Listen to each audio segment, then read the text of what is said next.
Lezzetli Yemek Tarifleri kanalımdan herkese merhabalar. Bugün sizlere bir borcam dolusu yaş pasta tadında pasta tarifim var. Bisküvili pastayı farklı bir şekilde yapmak istedim. Hem kolay hem zahmetsiz, çok fazla vaktinizi almayacak bir pasta oldu. Denemenizi tavsiye ediyorum. İsterseniz hemen yapımına geçelim. Öncelikle pastacı kremasını hazırlıyoruz. Bunun için tenceremin içerisine 4 yemek kaşığı dolusu un, 5 yemek kaşığı dolusu nişasta, 1 su bardağı şekerimi alıyorum. Kuru malzemelerimi güzel bir şekilde karıştırıyorum. İçerisine 1 litre sütümü ekliyorum. 1 adet de yumurta sarımı içerisine ilave ediyorum. Ben 1 adet kullandım. İsterseniz 2 tane de kullanabilirsiniz. Pürüzsüz bir kıvama gelene kadar iyice karıştırıyorum ve daha sonra ocağıma alıyorum. Ocağımda kaynayıp koyulaşana kadar sürekli karıştırarak pişiriyorum. Kesinlikle karıştırmayı bırakmıyoruz. Karıştırmayı bırakırsanız dibini tutar arkadaşlar. Kaynayıp koyulaşana kadar karıştırmaya devam edelim. Gördüğünüz gibi koyulaşmaya başladı ve kaynadı. İstediğim kıvama geldikten sonra ocağımdan alıyorum. Yaklaşık 1-2 dakika beklettim.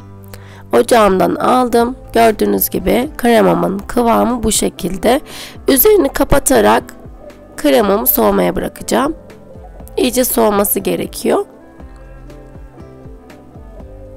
Üzerinin kabuk bağlamaması için üzerini kapatıyoruz. İyice soğuduktan sonra kremamı farklı bir karıştırma kabının içerisine alıyorum. Daha rahat karıştırmak için. İçerisine bir paket krem şantimi ekliyorum. Pürüzsüz bir kıvama gelene kadar çırpıyorum.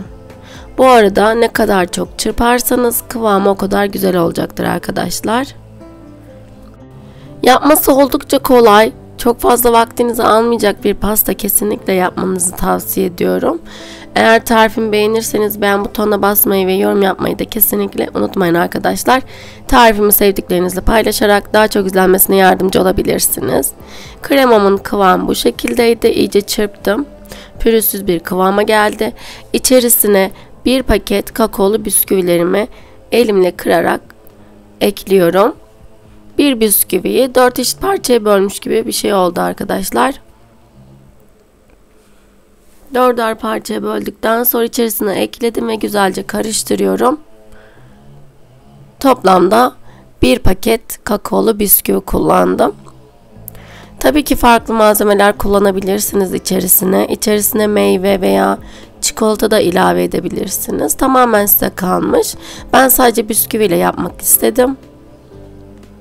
Güzelce karıştırdıktan sonra hazırlamış olduğum tatlımı büyük boy yuvarlak borcamıma döküyorum. Her yerini güzelce spatula ile düzeltiyorum ve eşit miktarda yaymaya çalışıyorum. Üzerinin düzgün görünmesi için her yerine eşit miktarda yayalım.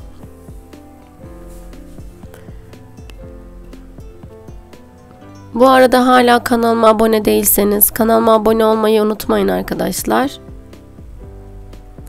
Beni hangi şehirden izlediğinizde yorum kısmında belirtebilirsiniz.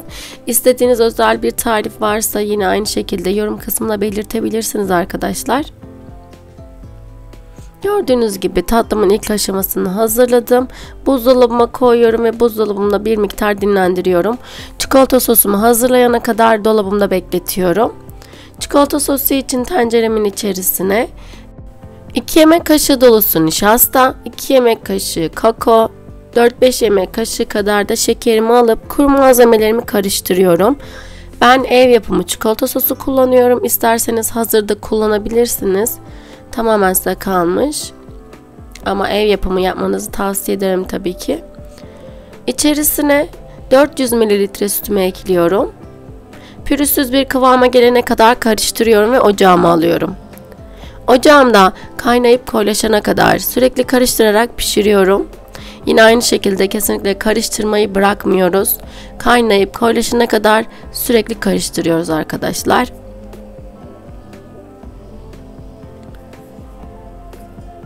Çikolata sosumun kıvamı da bu şekilde oldu ve kaynamaya başladı gördüğünüz gibi. 1-2 dakika daha ocağımda tutuyorum ve ocağımdan alıyorum. Ocağımdan aldıktan sonra içerisine 1 tatlı kaşığı tereyağı, yaklaşık 10-15 gram kadar da sütlü çikolata ekledim. Güzelce eriyene kadar karıştırıyorum ve sosumu ılımaya bırakıyorum. Çikolata sosum ılıdıktan sonra da hazırlamış olduğum pastamın ilk aşamasını dolabımdan çıkartıyorum. Soğuyan, yani ılıyan çikolata sosumu da üzerine gezdiriyorum. Ilıması da yeterli. Her yerine eşit miktarda yayıyorum.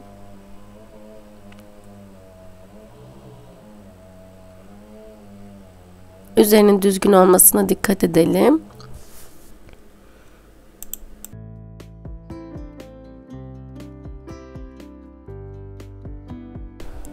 Pastamı hazırladım arkadaşlar. Üzerini streç film ile kapattım ve buzdolabıma koydum. Bir miktar daha dinlendiriyorum.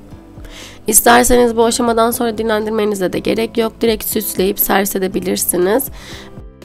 Benim vaktim olduğu için bir gece buzdolabında beklettim ben. Vaktiniz yoksa hemen servis edebilirsiniz. Bir gecenin sonunda üzerindeki streç filmi alıp üzerini süslüyorum. Çikolata parçacıklarıyla süsledim.